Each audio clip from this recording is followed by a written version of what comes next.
नमस्कार। आपका बहुत बहुत स्वागत है मेरे चैनल कान्हा निलय में। प्रवीण जी, मेरे दिमाग में ये क्वेश्चन बार बार आता है कि और मैंने बहुत से लोगों को देखा भी है कि जो एक गवर्नमेंट ने फैसिलिटी दी हुई है मेडिकल रिवर्समेंट अलाउंस की, उसमें कुछ लोगों ने अपना फिक्स रखा होता है, कुछ ने ओपन रखा होता है। तो चलो इतना तो मैं जानता हूँ कि फिक्स और ओपन क्या होता है, लेकिन मुझे एक चीज समझ नहीं आती। मैंने बहुत से लोगों को देखा है, उन्होंने अपना फिक्स रखा होता है। वो बोलते हैं जी ये लेने का बड़ा पचड़ा है, सरकार के फॉर्म भरने पड़ते हैं, ये मिलता नहीं है। और फिर जब बीमार होते हैं और खर्चा लाखों में आता है तो उस टाइम फिर दौड़ते हैं कि जी हमने इसको ओपन करना है, इसको ओपन करना है। तो ऐसा क्यों है और क्या ये रियलिटी में लेना मुश्किल होता है या लोगों का भ्रम है? इसमें बहुत सारे भ्रम भी हैं और इसका जो बेसिक कॉन्सेप्ट है, जैसे आपने कहा कि सरकार के द्वारा दिया जाता है। पहले मैं क्लियर कर दूं कि वेलफेयर स्टेट जहां भी होती है, जैसे डेमोक्रेटिक सेटअप है और हर एक कंपनी का, हर एक एम्प्लॉयर का एक दायित्व है कि वो अपने कर्मचारियों के हितों की सुरक्षा करे। इसके लिए सरकार अपने कर्मचारियों के मेडिकल एक्सपेंसेस को मीट आउट करने के लिए ये मेडिकल रिम्बर्समेंट अलाउंस देती है। ऐसा नहीं कि सरकार ही देती है, प्राइवेट कंपनीज भी देती है। वो अपने एम्प्लॉयज का हेल्थ इंश्योरेंस करवाती हैं, जिससे 5 लाख रुपए तक का एक साल में वो क्लेम ले सकते हैं, चाहे वो प्राइवेट हॉस्पिटल में ट्रीटमेंट करवाए, चाहे गवर्नमेंट हॉस्पिटल में करवाए, कहीं भी करवाए। तो गवर्नमेंट दे रही है। अब इसमें गवर्नमेंट सेक्टर में क्या है कि इसमें 2 तरीके हैं, एक फिक्स अलाउंस, एक ओपन अलाउंस। फिक्स अलाउंस में एक लमसम अमाउंट हर महीने सैलरी के साथ जोड़ दिया जाता है और वो एम्प्लॉय उसको ले सकता है। जो फिक्स अलाउंस लेता है मेडिकल रिम्बर्समेंट का, उसके पास फैसिलिटी होती है कि वो ओपीडी के जो पर्ची होती है, जिसमें डे टू डे लाइफ के खर्चे होते हैं, उनका वो क्लेम नहीं कर सकता बिल। लेकिन जब इंडोर कभी होता है, कभी सर्जरी हो गई या कभी हॉस्पिटलाइज करना पड़ा, तो उस टाइम का जो क्लेम रहेगा वो उसे मिल जाता है। जबकि ओपन अलाउंस में ऐसा होता है कि कोई भी खर्चा हो, वो चाहे हॉस्पिटल का 50 रुपए का बिल ही क्यों ना हो दवाई का, वो भी उसे मिलेगा और इंडोर का भी मिलेगा। पर इसमें एक बात बड़ी विशेष ध्यान रखने वाली है कि जो क्लेम मिलता है वो गवर्नमेंट अप्रूव्ड रेट्स के अकॉर्डिंग मिलता है। ओके, ये इसमें ध्यान रखने वाली बात है, जो आपका हॉस्पिटल में एक्चुअल खर्चा है उसके अकॉर्डिंग नहीं मिलेगा। हाँ। अगर वो कुछ ज्यादा है, जैसे हम प्राइवेट में जाते हैं, फॉर एग्जांपल किसी प्राइवेट हॉस्पिटल में जाते हैं और वहां बिल ज्यादा है, तो according to government approved rate के अनुसार मिलेगा। हाँ, बिल्कुल सही कह रहे हैं आप कि उसमें भी 2 तरीके हैं। एक सीजीएचएस रेट्स अलग होते हैं और एक विद इन स्टेट रेट अलग होते हैं। कोई भी स्टेट है, चाहे हिमाचल है, पंजाब है, हरियाणा है, कोई भी स्टेट है, तो जब भी रिम्बर्समेंट लिया जाता है तो उन्हीं रेट्स के अकॉर्डिंग मिलेगा। अब कोई आदमी बीमार हो जाता है, किसी की फैमिली मेंबर कोई बीमार हो जाता है और उसका मान लीजिए कि फिक्स उसका अलाउंस है, तो अगर वो एडमिट होता है हॉस्पिटल में, तब तो उसको उस टाइम पीरियड का उसको क्लेम मिल जाएगा। लेकिन जब उसकी ओपीडी की दवाइयां चलेंगी तो वो उसको क्लेम नहीं मिलेगा। पहली बात तो ये, क्योंकि हर एक स्टेट की मेडिकल रिम्बर्समेंट पॉलिसी अलग होती है। दूसरी बात, एक जमाना था हिमाचल प्रदेश की मैं अगर बात करूं तो एक जमाना था कि अगर आपने चंडीगढ़ से ट्रीटमेंट लेना है तो पहले रेफरल लेना पड़ता था सीएमओ से, तब जाकर के आप आउट ऑफ स्टेट जा सकते थे। लेकिन अब गवर्नमेंट ने क्या किया है कि आउट ऑफ स्टेट भी बहुत सारे स्टेट्स में हॉस्पिटल को एम्पैनल कर दिया है। दिल्ली में बहुत सारे हॉस्पिटल हैं, चंडीगढ़ में हमारा नियर बाई सिटी पड़ता है, तो वहां पर भी बहुत सारे हॉस्पिटल एम्पैनल्ड हैं, चाहे वो प्राइवेट है चाहे वो गवर्नमेंट हॉस्पिटल है, वो सारे एम्पैनल्ड है। वहां अगर ट्रीटमेंट करवाते हैं तो उसका क्लेम मिलता है। इन केस ऑफ इमरजेंसी कहीं पर भी ऑल ओवर इंडिया जो कोई भी ट्रीटमेंट होता है तो उसका क्लेम मिलता है, in case of emergency only. और दूसरी बात कि जो फिक्स लेता है उसे तो हर महीने एक लमसम अमाउंट मिल रहा है, जो 400 रुपए भी हो सकता है, 500 भी हो सकता है, जो भी गवर्नमेंट टाइम टू टाइम उसको रिवाइज करती रहती है। लेकिन जो ओपन अलाउंस लेता है उससे वो अमाउंट नहीं मिलता, वो सैलरी के साथ उसका अमाउंट नहीं मिलेगा। हाँ, जो क्लेम है उसका वो मिल जाएगा। अच्छा, मेरा एक और क्वेश्चन है कि मैंने 1-2 बार देखा है किसी को बात करते हुए कि जी मुझे इस बीमारी के लिए, सेम बीमारी थी, सेम टाइम था, उनको 3500 रुपए मिल रहा है और किसी को उसी बीमारी के लिए 9500 रुपए मिल रहा है। तो ऐसा कैसे हो सकता है? हाँ, बिल्कुल हो सकता है। ऐसा इसलिए हो सकता है कि ट्रीटमेंट पर कहां पर करवाया जा रहा है, इसका बड़ा इफेक्ट रहता है। एक एग्जांपल के लिए एक इंजेक्शन की बात लेता हूं कि मान लीजिए कि आई से रिलेटेड कोई प्रॉब्लम है किसी को, दो व्यक्तियों को सेम है, ग्लूकोमा है। अब एक व्यक्ति अपना ट्रीटमेंट ले रहा है मान लीजिए कांगड़ा से या शिमला से, जहां पर भी फैसिलिटी मौजूद है, तो वहां पर जब वो विद इन हिमाचल ले रहा है तो गवर्नमेंट अप्रूव्ड जो रेट रहेगा, जैसे मैं एग्जांपल के लिए अवास्टिन इंजेक्शन का भी नाम ले लेता हूं कि अवास्टिन इंजेक्शन है, तो अवास्टिन इंजेक्शन का जो प्राइस है वो 1650 रुपए शायद गवर्नमेंट ने फिक्स कर रखा है कि अगर आप हिमाचल में लगाते हैं, हिमाचल में ट्रीटमेंट लेते हैं। लेकिन सीजीएचएस में वही रेट जो है, वो इंजेक्शन की कॉस्ट जो है वो अलग है, वो 9500 भी हो सकती है, या जो भी उसका रेट उसमें मेंशन किया होगा सीजीएचएस रेट लिस्ट में जो भी रेट मेंशन किया होगा उस रेट के अकॉर्डिंग उसको मिल जाएगा। अच्छा, वैसे ही सर्जरी का होता है कि अगर आप सर्जरी हिमाचल में करवा रहे हैं तो हिमाचल की सर्जरी क्या है कि आपको जो आईजीएमसी का रेट है या जो गवर्नमेंट ने हिमाचल के लिए फिक्स कर रखा है रेट, उसके अकॉर्डिंग मिलेगा। लेकिन अगर आप सीजीएचएस में करवाते हैं, सीजीएच का मतलब सीजीएचएस का अर्थ है कि आप हिमाचल से बाहर ट्रीटमेंट ले रहे हैं, किसी प्राइवेट हॉस्पिटल में भी हो सकता है जो एम्पेनल्ड है, या पीजीआई जा सकते हैं, या कोई और हॉस्पिटल हो सकता है।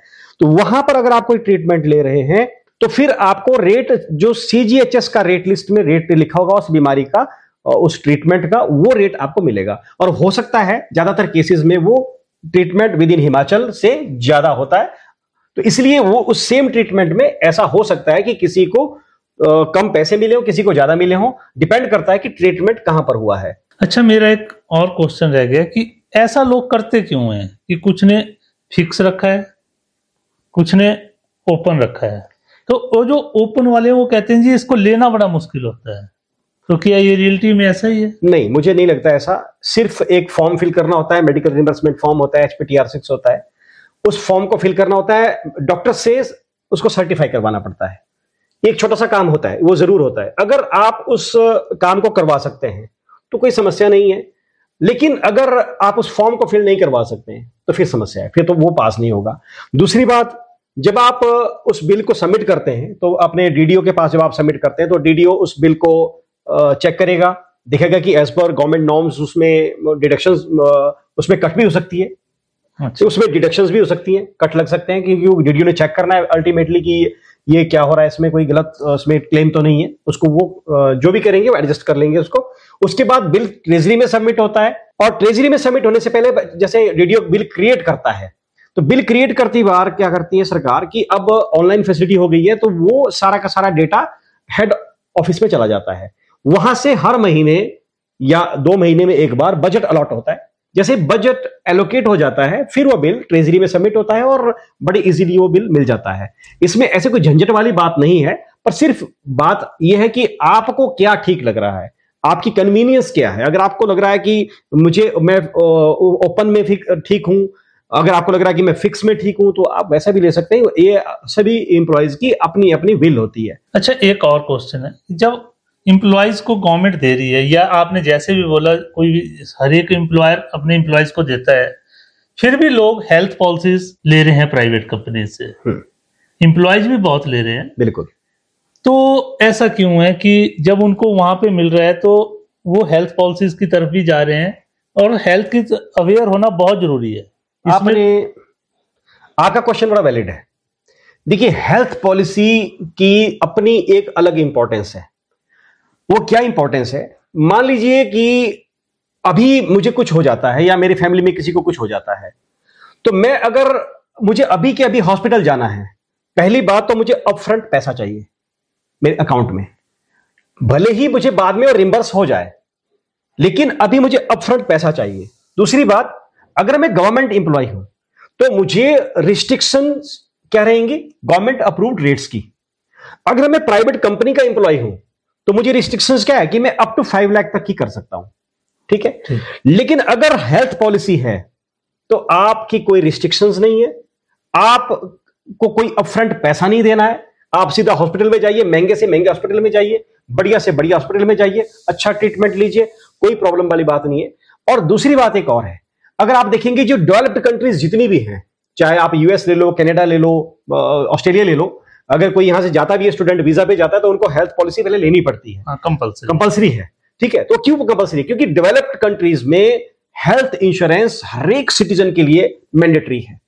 तो हमारी अभी प्रगतिशील हैं, हम हमारे अभी डेवलपिंग नेशन है, तो अभी शायद ये चीजें अभी होने में यहाँ टाइम लगेगा।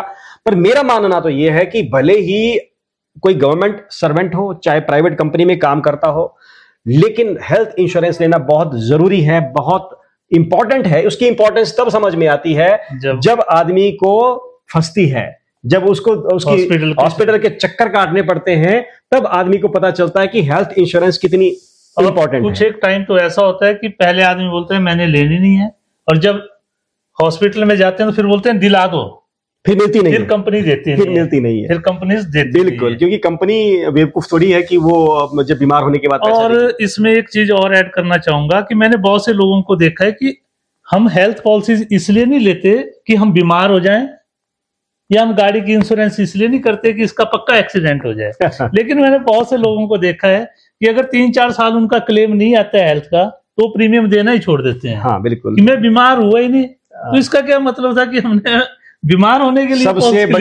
सबसे बड़ी गलती मेरे एक रिलेटिव हैं, उनकी अभी सर्जरी हुई, तो वो हालांकि गवर्नमेंट एम्प्लॉय हैं, तो अब देखिए भले ही क्लेम मिल सकता था, लेकिन अब क्या होता, या तो सरकारी हॉस्पिटल के चक्कर काटने पड़ते हैं क्योंकि बहुत रश होती है, भीड़ होता है। ऐसा नहीं कि ट्रीटमेंट अच्छा, ट्रीटमेंट बहुत बढ़िया, लेकिन बहुत ज्यादा, आपको पता है कि पॉपुलेशन हमारी कितनी है। लेकिन उनके पास हेल्थ पॉलिसी थी, वो मैक्स में गए, मैक्स में जाकर के अपनी मन मर्जी की डेट ली, जब छुट्टियां पड़ रही थी उसके अकॉर्डिंग उन्होंने प्लान किया, और उस प्लान के अकॉर्डिंग सर्जरी करवाई, जेब से 1 रुपया नहीं दिया, 2.5 लाख का बिल कंपनी ने पे किया। तो मैं तो कहता हूं कि वो तो जितना उन्होंने प्रीमियम दिया होगा शायद आज तक उससे डबल तो उन्होंने क्लेम ले लिया। भगवान ना करे कि आगे क्लेम की जरूरत पड़े, लेकिन बात वही आगे, जैसे आपने भी बात की कि गाड़ी की इंश्योरेंस करवाते हैं तो क्या इसलिए करवाते हैं कि एक्सीडेंट हो जाए हम क्लेम लें? तो गाड़ी देखिए, गाड़ी 10 लाख की, 20 लाख की, 25 लाख की, 50 लाख की, जितनी भी है, वो दोबारा से बन सकती है। गाड़ी का अगर कुछ नुकसान होता है तो भाई वो दोबारा बन के तैयार हो जाएगी, उसका इंश्योरेंस आपका 50 लाख का, 20 लाख का, जितना भी है। लेकिन अगर खुद को कुछ हो गया ना, तो अपनी जान की कीमत गाड़ी से कम लगाते हैं, मुझे तो हैरानी होती है। बिल्कुल, अपनी जान की गाड़ी की 20 लाख रुपए की गाड़ी की इंश्योरेंस करवा सकते हैं, लेकिन अपनी जान की कीमत को मानते हैं कि मेरी 20 लाख से कम है। तो ये सबसे बड़ी हैरानी की बात है। तो इसीलिए मुझे तो लगता है कि हेल्थ इंश्योरेंस लेना बहुत जरूरी है, चाहे कोई गवर्नमेंट सर्वेंट हो, चाहे कोई प्राइवेट कंपनी में काम करता हो। इवन प्राइवेट कंपनी में जो काम करते हैं ना, उनको उसको एनहांस करवाना चाहिए। आप 2 लोगों को ही ले रहे हैं, मेन जो है बिजनेसमैन है, उनको तो बहुत ज्यादा जरूरी है, उनको बिल्कुल कंपनी दे रही है। नहीं, मैं तो ये कह रहा हूं कि बिजनेसमैन को तो खैर है ही है, जिनके पास बिजनेसमैन का, मैं तो कहता हूं कि आम लोगों के लिए भी है। हाँ, सबके लिए है। लेकिन मैं, क्योंकि गवर्नमेंट सर्वेंट के पास एक बहाना होता है कि मुझे तो क्लेम मिल जाता है तो मैं क्यों दूं, लेकिन मुझे लगता है कि उनको भी लेनी, गवर्नमेंट सर्वेंट को भी लेनी चाहिए, प्राइवेट कंपनी में जो काम करता है उसको भी लेनी चाहिए, बल्कि हर एक इंसान को लेनी चाहिए जो ले सकता है, उससे उसका ही अल्टीमेटली फायदा होने वाला है। बिल्कुल। तो ये था आज का टॉपिक, जिसमें हमने मेडिकल रिम्बर्समेंट कैसे ली जा सकती है और किसको कौन सी लेनी चाहिए, इस पर डिस्कशन किया। अगर आप सरकारी कर्मचारी हैं तो आपने कौन सी ऑप्शन दे रखी है, आप कमेंट करके जरूर बताएं। और अगर आपने फिक्स किया है तो ओपन कैसे करना है, अगर ओपन किया है, ओपन रखा है, तो फिक्स कैसे करना है, कैसे कर सकते हैं, कमेंट में पूछें, और उसके ऊपर मैं एक डेडिकेटेड वीडियो जरूर लाऊंगा। लेकिन आप कमेंट करके जरूर बताएं। अगर वीडियो अच्छा लगा हो तो लाइक जरूर कर दीजिए और चैनल को सब्सक्राइब कर दीजिए।